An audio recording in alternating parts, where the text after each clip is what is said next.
बहुत समय पहले रामपुर नाम का एक गांव हुआ करता था। उस गांव में एक नौजवान लड़का रोशन शहर से पढ़कर आया था। उसने जब गांव के बच्चों को खेतों में काम करते देखा तो उसे बहुत बुरा लगा। बच्चों इधर आओ, तुम लोग यहाँ खेतों में काम कर रहे हो, पढ़ाई लिखाई नहीं करते हो क्या? नहीं भैया, हमारे गांव में कोई स्कूल ही नहीं है, इसीलिए प्रधान जी के खेतों में काम करते हैं और अपने माँ बाप की मदद करते हैं। लेकिन अगर तुम लोग पढ़ाई लिखाई कर लोगे तो एक दिन तुम में से भी कोई इस गांव का प्रधान बन सकता है। भैया, ये आप कैसी बातें कर रहे हैं? हम भला प्रधान कैसे बन सकते हैं? बच्चों, ये कोई बड़ी बड़ी बातें नहीं है। एक गांव का प्रधान बनना बहुत छोटी बात है। तुम में से कोई भी इस देश का प्रधानमंत्री तक बन सकता है। रोशन बच्चों को समझा रहा था, लेकिन दूर से प्रधान जी का एक खास आदमी, जो कि उसका मुनीम था, वो सब कुछ सुन रहा था और भागकर प्रधान जी के पास पहुंच गया। प्रधान जी, वो गिरधारी का बेटा रोशन शहर से पढ़ाई करके गांव आ गया है। अरे तो मैं क्या करूं? उसके स्वागत में ढोल नगाड़े बजाऊं क्या? लेकिन प्रधान जी, दिक्कत वाली बात यह है कि रोशन आपके खेतों में काम कर रहे बच्चों को भड़का रहा था आपके खिलाफ। मुनीम के इतना बोलते ही प्रधान खड़ा हो गया। उसका चेहरा गुस्से से लाल हो गया। शाम होते ही प्रधान अपने कुछ आदमियों के साथ सीधा गिरधारी के घर पहुंच गया। अरे गिरधारी, अरे घर में हो क्या? देखो, तुमसे मिलने प्रधान जी आए हैं। इतना सुनते ही गिरधारी अपने घर के बाहर आ गया और प्रधान जी के सामने हाथ जोड़ने लगा। धन्य भाग हमारे जो आप हमारे यहाँ पधारे प्रधान जी। बताइए, मैं आपकी क्या सेवा कर सकता हूँ? अरे सुशील, अरे प्रधान जी आए हैं, कुछ चाय नाश्ते का इंतजाम करो। गिरधारी, ये मैं क्या सुन रहा हूँ? मुनीम जी ने बताया कि तुम्हारा बेटा गांव के बच्चों को मेरे खिलाफ भड़का रहा है। प्रधान जी, भला मेरे बेटे को क्या मिलेगा गांव के बच्चों को भड़का कर आपके खिलाफ? आप अपने बेटे को बुलाइए, दूध का दूध पानी का पानी हो जाएगा। थोड़ी देर बाद कहीं बाहर से उसका बेटा रोशन घर आ गया। प्रधान जी को देख वो थोड़ा हैरान रह गया। अरे प्रधान जी, आप अभी तक इस गांव के प्रधान हो। जब मैं छोटा था तब भी आप ही इस गांव के प्रधान थे और आज भी आप ही हैं। लगता है गांव में कोई आपके काबिल नहीं बन पाया आज तक। गांव को संभालना कोई छोटी मोटी बात नहीं है बेटा। वैसे ये बताओ, तुम गांव के बच्चों को क्यों भड़का रहे थे?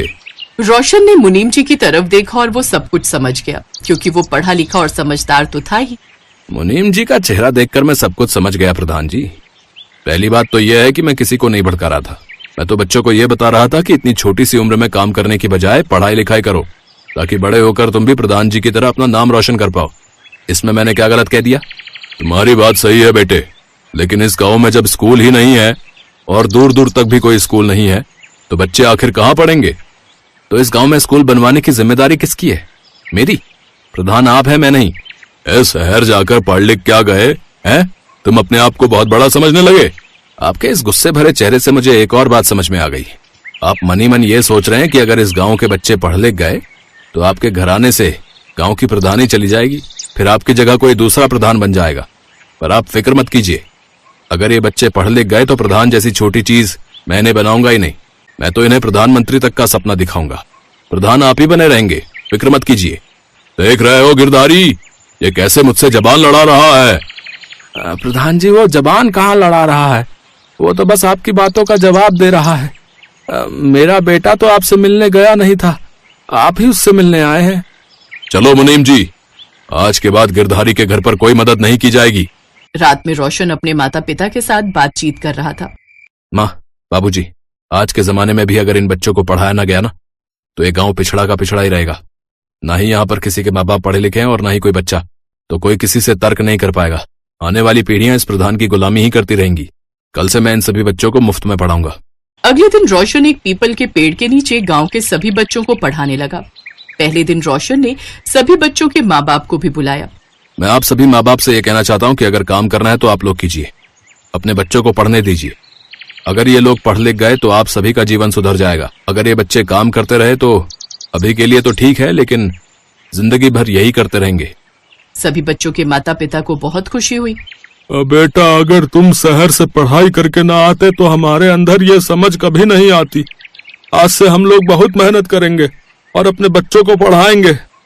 मैं इन सभी गांव के बच्चों को इसी पेड़ के नीचे पढ़ाऊंगा और किसी से कोई पैसा नहीं लूंगा। जब ये लोग बड़े होकर कामयाब हो जाएंगे तो जो मुझे लेना होगा मैं ले लूंगा। रोशन का कॉन्फिडेंस देखकर सभी माता पिता के अंदर भी कॉन्फिडेंस भर गया।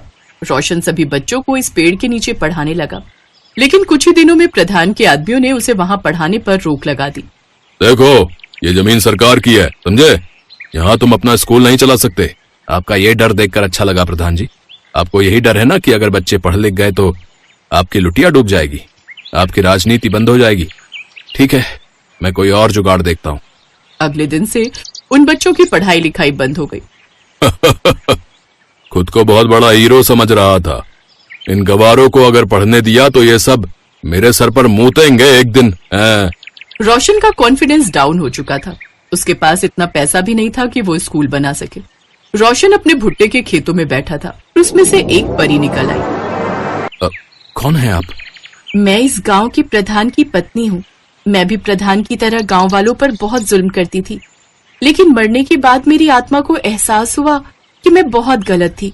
इसलिए भगवान ने मुझे भुट्टा बनने का श्राप दे दिया और प्रायश्चित करने के लिए भगवान ने मुझसे कहा कि जब कोई ऐसा इंसान तुम्हें टच करेगा जो इस गांव का भला चाहता हो, तभी तुम्हारी मुक्ति होगी और उसके बाद तुम्हें उसकी मदद करनी पड़ेगी। तो आप मेरी मदद कैसे करेंगी? तुम्हारे पिता द्वारा बीज डालने के बाद ही मैं भुट्टा बनी थी, इसीलिए वो मेरे भी पिता हुए। जो भी तुम गांव वालों के लिए करना चाहते हो मैं सब जानती हूँ। इस बार इस खेत के सभी भुट्टों को तुम बेचोगे नहीं, बल्कि इन्हीं भुट्टों से एक स्कूल बनाओगे। ऐसा कैसे हो सकता है? पहले के लोग घास फूस और लकड़ियों से ही झोपड़ी बनाकर रहा करते थे, तो इन भुट्टों से तुम स्कूल क्यों नहीं बना सकते?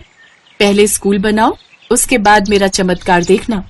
रोशन उसी रात में रात भर भुट्टों से स्कूल बनाता रहा।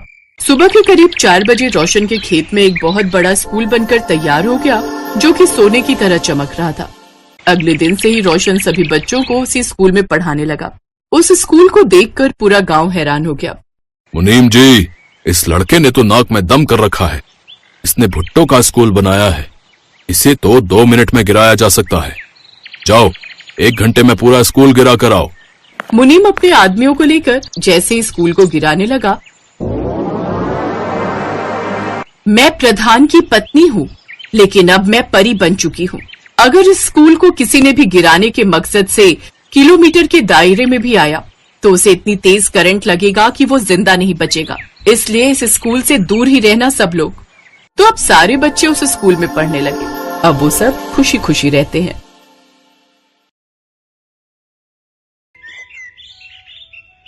ये कहानी है मीरा की, जो माता रानी की परम भक्त थी। बचपन से ही उसका कोई भी दिन माता रानी की पूजा के बिना शुरू नहीं होता था, और अब शादी के बाद भी चाहे उसकी दुनिया पूरी तरह बदल गई थी, लेकिन माता रानी के प्रति उसकी श्रद्धा में कोई बदलाव नहीं आया था। जय अम्बे गौरी मैया, जय श्यामा गौरी, तुमको निस दिन ध्यावत, मैया जी को निस दिन ध्यावत, शिव ब्रह्मा ओम जय अम्बे गौरी। मीरा, ओ मीरा, मुझे खेत जाना है, जल्दी से कुछ खाने को दे दो। मीरा ने माता रानी की आरती को छोड़कर अपने पति की बात का कोई जवाब नहीं दिया। तभी उसके दोनों बच्चे पिंकी और मोनू वहां आ गए और अपने पिता कन्हैया से बोले, बाबा स्कूल जाना है, अगर देर हुई तो मास्टर जी बहुत डांटेंगे। आप माँ को बोलो ना हम दोनों के लिए खाने का डब्बा देने को। मैं क्या बोलूं बेटा, देख तो रहे हो तुम्हारी माँ का ये पूजा पाठ जब तक खत्म नहीं होता तब तक तो वो ना तो किसी की बात सुनेगी और ना ही अपनी जगह से हिलेगी। लगता है आज हम सबको भूखा ही जाना पड़ेगा। इतना कहकर कन्हैया दोनों बच्चों के साथ घर से बाहर जाने लगा, लेकिन उससे पहले ही मीरा ने आवाज दी, अरे रुक जाओ जी, इतना भड़कने से पहले जरा अंदर कमरे में जाकर देख तो लेते। खाना बनाकर कब का रख दिया है मैंने। और तुम दोनों, तुमसे कहा था ना कि खाने का डिब्बा तुम दोनों के बस्तों में मिलेगा, सुनते नहीं हो एक बार में। बस करो मीरा, बच्चे ही तो हैं, नहीं ध्यान दिया होगा। हाँ ये बच्चे हैं और आप 60 साल के बूढ़े, सब कुछ हाथ में चाहिए। अब चलिए, माता रानी की आरती तो छुड़वाई दी बीच में, अब चलकर खाना खा लीजिए। भूखे पेट तो नहीं जाने दूंगी घर से बाहर। और तुम दोनों नाश्ता करके फौरन स्कूल जाओ, वरना मास्टर जी से पहले मैं तुम दोनों की पिटाई कर दूंगी। मीरा गुस्से में थी क्योंकि उसे माता रानी की आरती बीच में ही छोड़नी पड़ी थी। वो सब कुछ बर्दाश्त कर सकती थी, लेकिन माता रानी की पूजा में विघ्न उससे बर्दाश्त नहीं होता था। कन्हैया और बच्चों को भेजने के बाद मीरा ने तसल्ली से माता रानी की पूजा और आरती की और फिर घर के बाकी कामों में लग गई। तभी अचानक घर के दरवाजे पर किसी ने दस्तक दी। अरे राजेश्वर भैया, पिंकी के बाबा तो खेत गए हैं। हाँ भाभी, मैं खेत से ही आ रहा हूँ। वो कन्हैया, उसे सांप ने काट लिया भाभी। पता नहीं कहाँ से आ गया खेत में, एकदम काला और बड़ा सांप था। ये क्या कह रहे हो भैया? पिंकी के बाबा ठीक तो हैं? कहाँ है वो? सब लोग उसे अस्पताल लेकर गए हैं और मैं आपको खबर करने चला आया। आप जल्दी से मेरे साथ चलो। मीरा ने फौरन जाकर माता रानी के सामने से चरणामृत उठाया और भागी भागी अस्पताल पहुंची, लेकिन तब तक बहुत देर हो चुकी थी। डॉक्टर साहब, मुझे मेरे पति के पास ले चलिए। ये माता रानी के नाम का चरणामृत है, इससे मेरे पति को पिलाना है। मुझे पता है इसे पीते ही वो बिल्कुल ठीक हो जाएंगे। देखिए, हमें माफ कीजिए, पर अब कुछ नहीं हो सकता। सांप का जहर आपके पति के शरीर में कुछ ही मिनटों में फैल गया था। यहाँ आते आते काफी देर हो गई, वो अब नहीं रहे। डॉक्टर की बात सुनते ही मीरा के हाथों से चरणामृत का बर्तन जमीन पर गिर गया और वो खुद भी बेहोश हो गई। मीरा ने कभी सपने में भी नहीं सोचा था कि कन्हैया इस तरह उसका साथ छोड़कर चला जाएगा, पर मीरा अब कुछ नहीं कर सकती थी। उसे अपने दोनों बच्चों की खातिर खुद के अलावा हालात को भी संभालना था। कन्हैया के पास खेत के नाम पर बहुत ही थोड़ी सी जमीन थी, जिसमें एक वक्त में वो एक ही सब्जी या अनाज उगा पाता था। जब कन्हैया की मौत हुई तो उस वक्त खेत में कटहल की फसल लगी हुई थी, लेकिन ये किस्मत का खेल ही था कि खेत में उगे हुए लगभग सारे कटहल कीड़ा लगने की वजह से खराब हो गए थे। तो अब मीरा के सामने बड़ी मुश्किल थी। हे भगवान, सिर्फ ये एक कटहल ही थोड़ा बहुत ठीक दिख रहा है, पूरी की पूरी फसल खराब हो गई। अब क्या होगा?